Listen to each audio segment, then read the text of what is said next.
তিরঙ্গা যাত্রায় যোগ দিতে যাওয়ার পথেই ভয়াবহ পথ দুর্ঘটনায় গুরুতর আহত হলেন 4 বিজেপি কর্মী সমর্থক। আহতদের প্রথমে পান্ডুয়া গ্রামীণ হাসপাতালে নিয়ে যাওয়া হয়, পরে তাদের চুঁচুড়া ইমামবাড়া হাসপাতালে স্থানান্তরিত করা হয়েছে। আহতদের মধ্যে একজনের অবস্থা আশঙ্কাজনক বলে জানা গিয়েছে।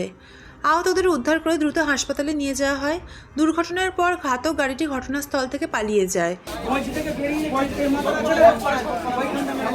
আমরা পান্ডুয়ায় মিটিংয়ে আসছিলাম, এবার আমরা গাড়ি করে আসছিলাম, এবার উল্টো দিক থেকে একটা গাড়ি আসছিল, এবার তাকে ওভারটেক করেছে, ফুল স্পিডে গাড়ি এসে মানে মেরে দিয়েছে।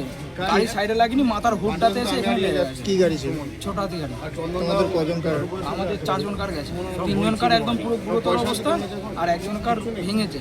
তোমাদের ট্রলিতে ধাক্কা লেগেছে? হ্যালো, উল্টো দিকের গাড়িটা ট্রলিতে ধাক্কা ট্রলিতে ধাক্কা মেরেছে, মানে মাথার হুডটা, ওই গাড়ির মাথার হুডটা এসে লেগেছে এখানে, মানে ট্রলিতে লাগে।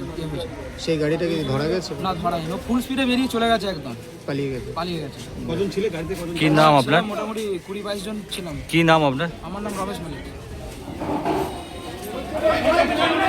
গোটা ঘটনার তদন্ত শুরু করেছে পান্ডুয়া থানার পুলিশ। পলাতক গাড়িটির খোঁজ চলছে। ফলো করুন পাবলিক মিডিয়া।